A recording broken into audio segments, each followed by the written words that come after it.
Hello everyone, welcome to our channel education hotspot. और अपनी आज की क्लास में हम लोग क्लास 12 सोशोलॉजी के चैप्टर को आगे कंटिन्यू करेंगे। अपनी प्रीवियस क्लासेस में हम लोग इश्यूज रिलेटेड देख रहे थे, माइनॉरिटीज़ एंड ऑल की वजह से क्या प्रॉब्लम्स, क्या इश्यूज हैं जो रेज हो सकते हैं। तो वहाँ पे हमने माइनॉरिटी मेजॉरिटी वाले कंसेप्ट को डिटेल में डिस्कस करा था। तो अब इशू जो भी रेज होते हैं उनको हमें इंडिविजुअली एक एक करके डिस्कस करना था। तो आज की क्लास में हम लोग माइनॉरिटी मेजॉरिटी के regarding, minority basically minority class को प्रोटेक्ट करने के लिए कॉन्स्टिट्यूशन क्या बेसिक रूल्स और प्रोविज़न है जो उनको प्रिवेंट करने के लिए, उनको सेफगार्ड करने के लिए प्रोवाइड करता है, वो देखेंगे। तो हमारा टॉपिक क्या है? Minority and constitution. अब माइनॉरिटी मेजॉरिटी क्या है ये हम डिटेल में देख चुके हैं। कॉन्स्टिट्यूशन क्या है ये हम लोगों ने दूसरी बुक में जो चैप्टर करा था, the story of Indian democracy, वहाँ पे हम लोगों ने इसके बारे में डिस्कस करा था चीज़ें कि ये आपका पर्टिकुलरली कॉन्स्टिट्यूशन क्या, फ्रेमिंग ऑफ कॉन्स्टिट्यूशन किस तरीके से हुआ, मतलब हमारा कॉन्स्टिट्यूशन किस तरीके से बना है, ये सब कुछ हमने वहाँ पे देखा था। तो कॉन्स्टिट्यूशन बेसिकली है क्या, फास्ट देख लेते हैं। एक रूल बुक है, पूरी कंट्री की, इंडिया की रूल बुक है, जिसमें बेसिकली स्टेट को और सिटीजन को क्या करना चाहिए, क्या नहीं करना चाहिए, उनके बीच किस तरीके का रिलेशन होता है, आपकी बॉडीज मतलब जितनी भी हमारी एग्जीक्यूटिव, लेजिस्लेटिव एंड जुडिशरी है, what they can do, what they can not do, कैसे ये इलेक्ट हो रही है, ये सब कहानी मेंशन है। मतलब बेसिकली सुप्रीम लॉ है ये किसी भी नेशन का।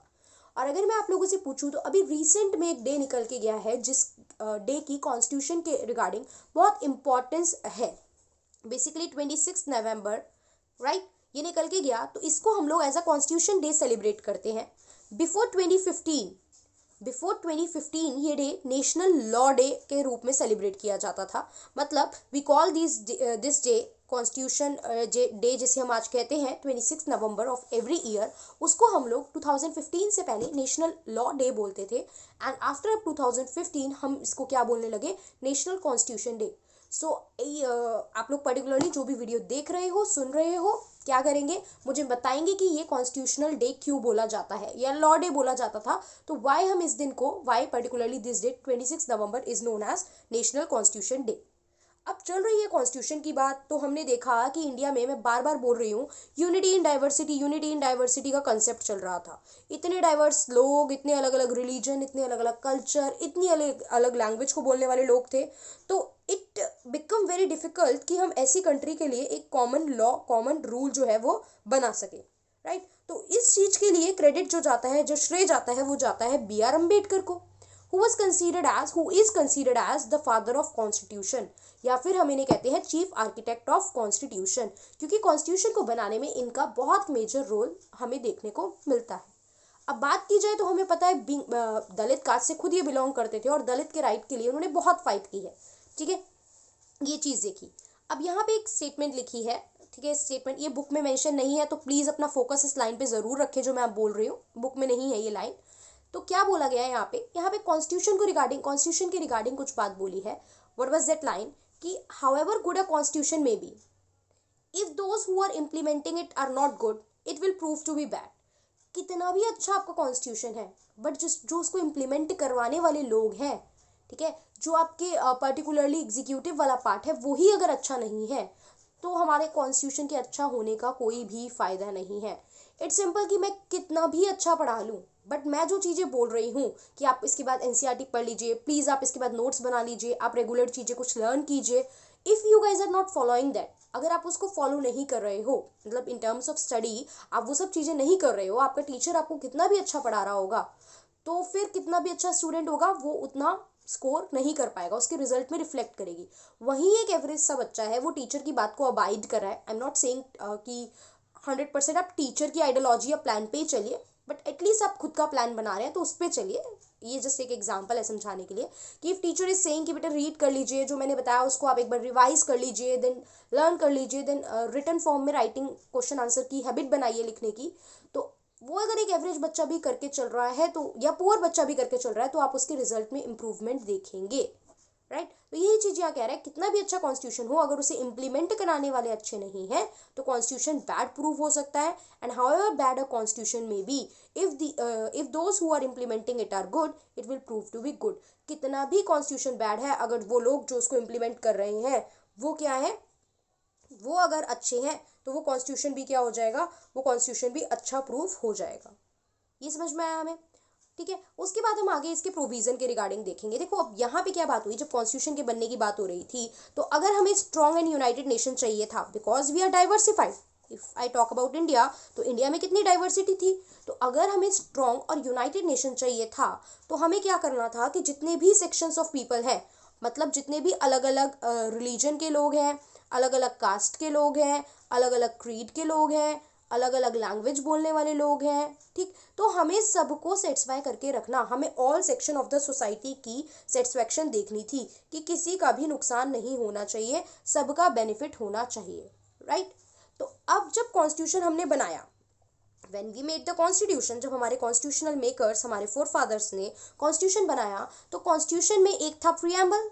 ये स्टोरी ऑफ इंडियन डेमोक्रेसी में मैंने पूरे प्रियम्बल की एक अलग से रिकॉर्डिंग करी है, तो अगर किसी को प्रियम्बल समझना हो तो आप वो वाली वीडियो देख के इसको समझ सकते हैं, ठीक है, कोर्स का पार्ट तो है ही, ठीक है। प्रियम्बल, हमारे पास कुछ शेड्यूल्स हैं, हमारे पास कुछ 12 शेड्यूल है टोटल अभी इन टोटल, और कुछ पार्ट्स हैं, और इसके बाद हमारे पास है आर्टिकल्स, ठीक है, अराउंड 400 कुछ समथिंग हमारे पास आर्टिकल्स है। मैंने बताया भी था और मैंने कहा भी था कि आप लोग बताएंगे कितने आर्टिकल्स, कितने शेड्यूल एंड कितने पार्ट्स हैं। So it is your work कि आप लोग चेक करके मुझे बताएंगे, ठीक है। तो इतने अलग अलग आर्टिकल्स हैं, अलग अलग आर्टिकल अलग अलग बात को फोकस करते हैं, नोटिस करते हैं। तो अभी because we are not doing polity, ये पॉलिटी नहीं है, तो हम सारे आर्टिकल याद कराना अभी मेरा काम नहीं है और आपका लर्न करना भी काम नहीं है। हमारा टॉपिक क्या है कि माइनॉरिटी को लेके क्या आर्टिकल है कॉन्स्टिट्यूशन में जो बात करता है, मतलब क्या कॉन्स्टिट्यूशन बात करता है, प्रोटेक्ट करने की बात करता है माइनॉरिटी को, यस बिल्कुल करता है। कैसे करता है वो अब देखिए।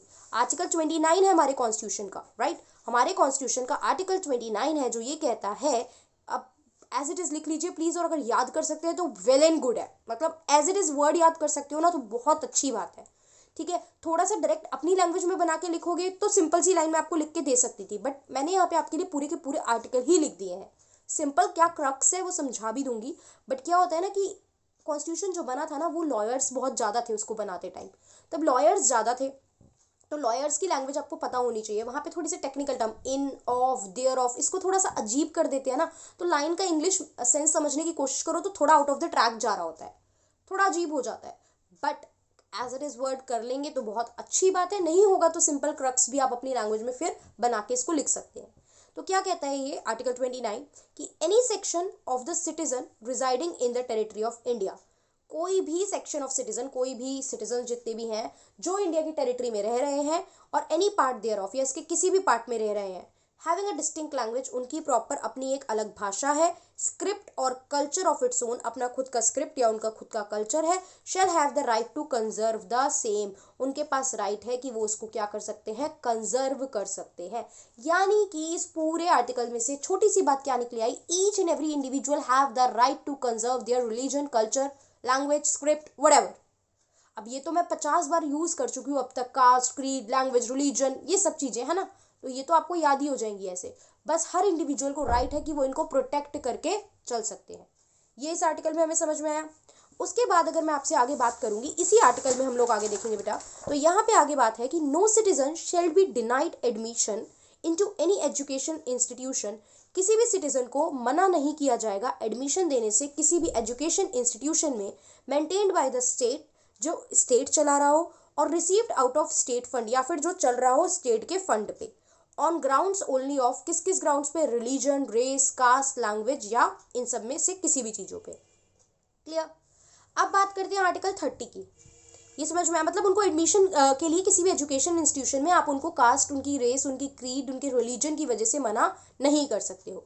This is article 29। आर्टिकल 29 में ये दो बातें बोली गई, क्या कि एक तो कंजर्व करने का राइट है, और एडमिशन, एजुकेशन इंस्टीट्यूट में एडमिशन हम लोग ले सकते हैं, कोई हमें रोकेगा नहीं, because you belong to that caste या दैट पर्टिकुलर रिलीजन, इसलिए हम आपको एडमिशन नहीं दे रहे हैं।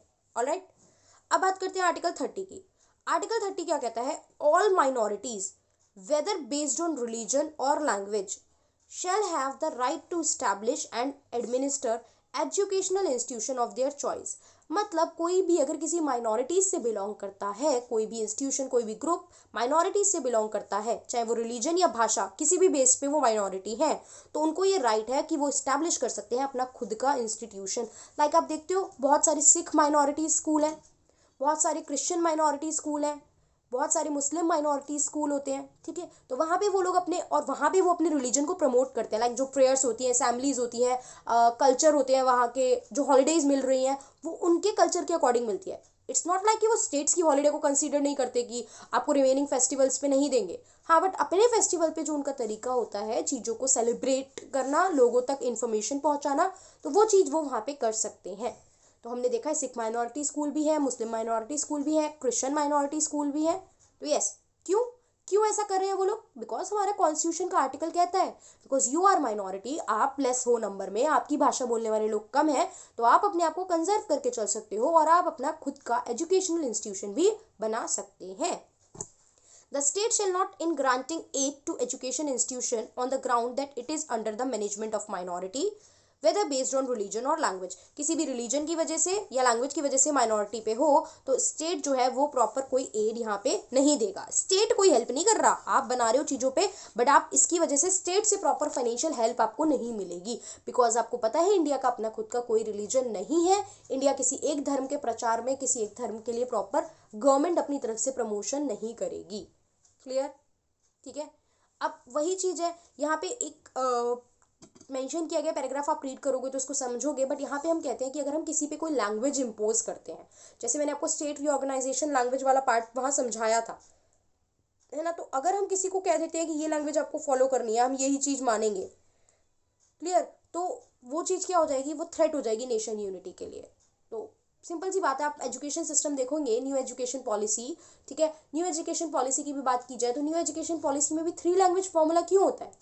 ठीक है, एक तो मदर टंग तो होगी क्योंकि बच्चा छोटे से तो एकदम से नई लैंग्वेज नहीं सीख सकता ना, तो एक तो आपकी मदर टंग होगी, बाकी हिंदी, इंग्लिश, संस्कृत, रखो कुछ ऐसी लैंग्वेज ना, जिससे कि ऐसी एक लैंग्वेज जो यूनिवर्सली एक्सेप्टेबल है, जहाँ लोग समझ पा रहे हैं चीज़ें, वो सब लोगों को आती हो, ताकि ऐसा ना हो कोई नॉर्थ का पर्सन साउथ में जा रहा है तो वो कांटेक्ट ही नहीं कर पा रहा, आती ही नहीं, हमें तो तमिल तेलुगु नहीं आती, नॉर्थ वाला पर्सन कह रहा है हमें हिंदी नहीं आती, उर्दू नहीं आती, तो हाउ विल यू कम्युनिकेट? एक जगह से दूसरी जगह जाके आप लोग तो बिल्कुल हेल्पलेस हो जाओगे। तो एक ऐसी लैंग्वेज रखते हैं जिससे जो सबके लिए अंडरस्टैंडेबल हो, सब सुन सकते हैं, सब समझ सकते हैं। That is the reason behind 3 language formula, right. तो ये यहाँ तक हमें कहानी समझ में आ गई है। अब हमें आगे आने वाली क्लासेस में क्या रखना है, सेक्युलरिज्म भी पढ़ना है, कम्युनलिज्म भी पढ़ना है, ये सभी पढ़ेंगे हम। ट्राई करते हैं कल परसों तक इस चैप्टर को ख़त्म कर लें। और रही बात लाइव क्लासेस की, those student who are showing interest in the live class, who want to attend the live class, at the end of this video I am again clearing this कि ये चैप्टर कवर अप करते हैं, फिर मैं आपको बता दूंगी कि इस पर्टिकुलर दिन पे हम इस चैप्टर की रिवीजन के लिए लाइव क्लास रखेंगे। I want each and every one to be there at that time. आपको जो भी काम होगा please adjust your schedule, because if you are saying live class and I am managing the time कि हम proper लंबी live class रख लेते हैं, ठीक है। अभी भी आप लोग देख रहे हो कि बहुत ज़्यादा हाई-फाई रिसोर्सेज मैं यहाँ पे अरेंज करके नई वीडियोस बना पा रही हूँ, नहीं मतलब ठीक है, बोर्ड के लिए तो आप लोगों ने ही बोला, बोर्ड वगैरह फैसिलिटीज़ वो सब तो चलो मैंने अरेंज कर ली, but digital board, smart board मैं यूज़ करूँ, पीपीटीज यूज़ करके आपको सारी कहानी वो चलाऊँ, I am not able to do that. अभी नहीं हो पा रहा है मेरे पास उतना time manage.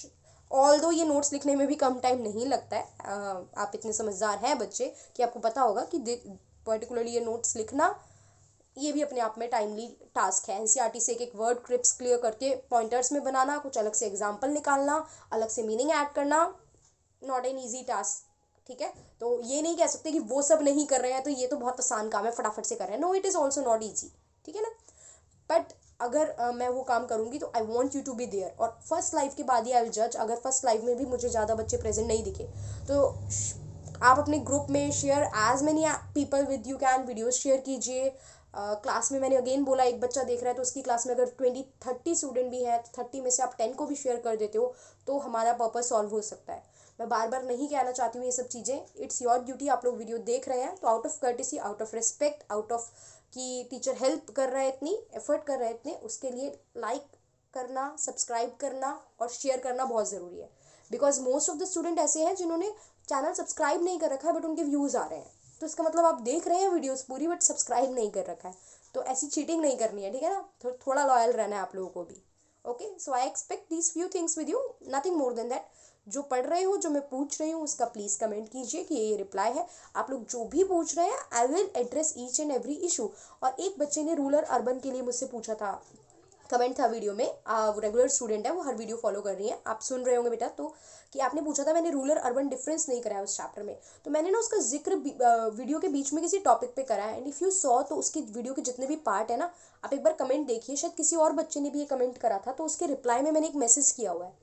If it is possible for you, तो आप उसके कमेंट को रीड करेंगे। ज़्यादा कमेंट है नहीं वैसे, है ना, हम मुश्किल नहीं है आपके लिए कमेंट रीड करना। तो आप एक बार कमेंट में मेरा रिप्लाई रीड कर लेंगे तो आपको वो चीज़ क्लियर हो जाएगी। फिर भी आपको डाउट है तो प्लीज़ मुझे आप मैसेज कीजिए, I will clear that. Okay, और इफ़ पॉसिबल तो मैसेज आप मुझे इंस्टाग्राम पे या फेसबुक पेज पे कर दीजिए, so that I can send you the audio notes. देखिए, यहाँ टाइप करके पूरी कहानी समझाऊँ, it will become bit difficult. Why I am saying कि आप इंस्टाग्राम या फेसबुक पे मैसेज कीजिए, बिकॉज इन रिप्लाई मैं आपको ऑडियो नोट सेंड कर सकती हूँ। जैसे कुछ बच्चे कॉन्टैक्ट में हैं मुझसे, तो वहाँ पे मैं उनको क्या करती हूँ, रिप्लाई में ऑडियो नोट सेंड कर देती हूँ। तो उससे मेरे लिए भी थोड़ी चीज़ें ईजी हो जाती है। Okay, so that's all for today class. Thank you for watching the video. Live classes का शेड्यूल मैं आपको बहुत जल्द अपनी 1-2 क्लास में डेट टाइम सब कुछ मेंशन कर दूँगी। Okay, so see you in the next video.